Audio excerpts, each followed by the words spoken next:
Hello， 大家好，我是正正。今天咱们讲点不一样的。相信大部分喜欢看正正视频的朋友们都喜欢玩游戏。那本期的主题就是围绕着一款恐怖游戏而出现的都市传说。可能有一些小伙伴已经知道了，有这么一款上世纪苏联出产的游戏，叫做 Kill Switch。据说玩了这款游戏的人多多少少都会留下后遗症。这种阴暗的画风、诡异的玩法，看着就存在着许多故事。而且这都不算什么，更恐怖的是，在玩家通关之后，不仅不能存档，还会直接删除游戏本身，随后还会发生一系列恐怖的事情。那么胆子大的小伙伴别忘了长按点赞3秒钟。今天就让我们一起深挖一下这个恐怖游戏的都市传说吧。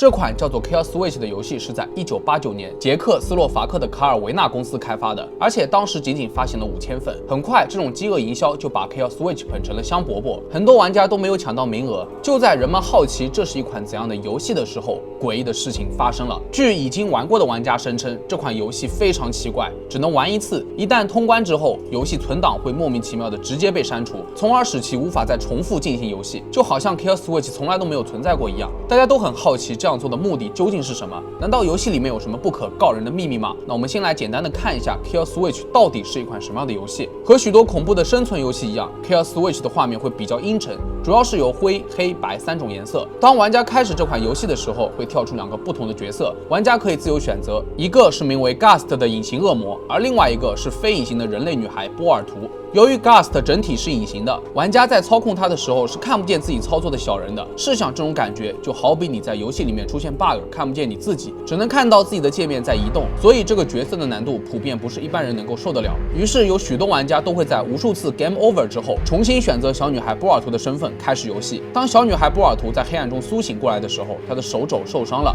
神志不清，预示着游戏正式开始。她为了寻找出路，跳上了一层又一层的煤矿台阶，然而这一路上也慢慢的揭示了她的身份。波尔图曾经是一名煤矿员工，她似乎在调查了某煤矿坍塌的情况，所以受到了工头、检察员等恶势力的阻挠。为此她还受了伤，所以波尔图最先遇到的敌人就是他的工头。他拿走了工头的 ID 卡，这样才能刷卡进入出口。在这个游戏中，红色便是恶势力的代表。整体的游戏环境很原始，但伴随着游戏的进行会变得越来越诡异。这个游戏似乎没有真正意义上的 BOSS， 波尔图必须靠单一的隧道移动才能到达不同的地方，而且它的大小在水平空间之间可以时不时的变大或者缩小。可能有小伙伴会觉得这个游戏看上去一点都不复杂，实际上如果只从表面上来看的话，这只是一款简单的恐怖悬疑逃脱类游戏，再简单点可以认为是找道具的密室逃脱解谜类游戏，根本看不出有什么特别的。但是在探索过程当中，波尔图还会找到一台录像机，里面的磁带至关重要，甚至还要破译一个复杂的密码，这几乎是一个不可能完成的任务，许多玩家都没有成功破译，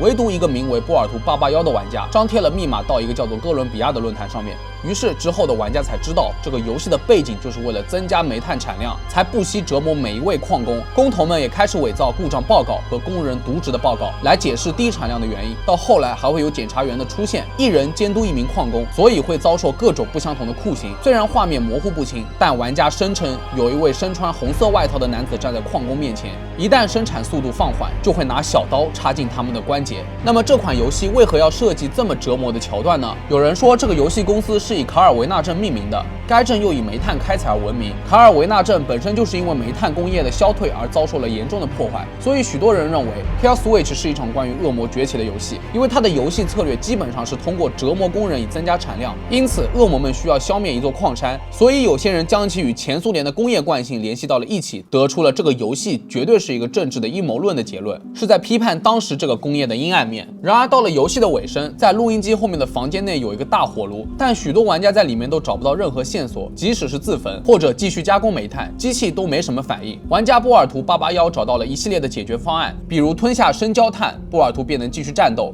升到矿井的最后一层，直到手里抓住的那些录像带，爬过最后一条隧道就能露出地面了。但此时此刻，屏幕便突然开始一闪一白，最终消失不见了。一开始大家都以为这是胜利的曙光，但是按照游戏设计，一旦玩家通关后，它便会删除所有的痕迹，即使无法以任何方式恢复，玩家的电脑里面也根本没有任何信息，就算一开始就进行了复制，也是徒劳的。也就是说，这是玩了个寂寞。许多玩家都很生气，但没有体验到的玩家反而被激起了极大的兴趣，更加蠢蠢欲动动了，都想方设法的想拥有这个游戏。然而，据说这款游戏只制作了5000份，最后几份也都变得弥足珍贵。机会出现了，在2005年，一部全新包装的 Chaos Switch 在拍卖会上以73.3万美元的价格卖给了东京的玩家山本龙一，他拥有了这个游戏最后的使用资格。然而，据说山本原意是公开所有的游戏过程，拍摄成视频并上传到互联网，但就是在人们翘首以盼的时候，唯一出现的片段却是憔悴的山本在电脑前面哭。随后，他便删除了所有的游戏片段以及他自己。所以，他究竟经历了什么？为何会如此崩溃？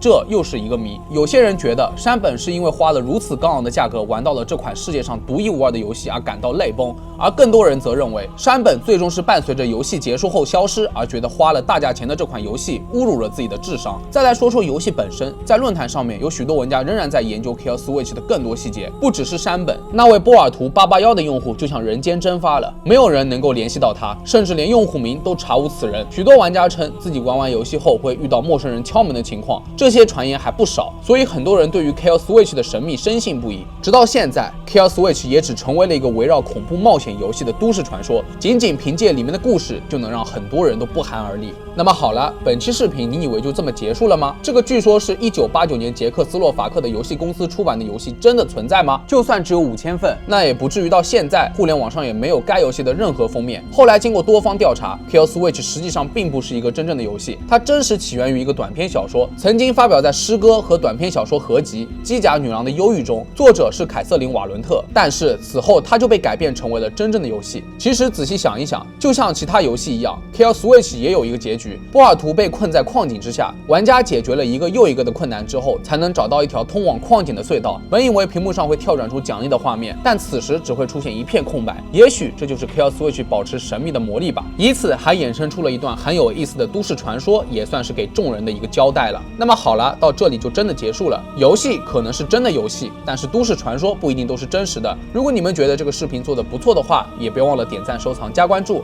是否需要续更，还需要看到你们的支持。那我是正正，我们下个视频再见吧。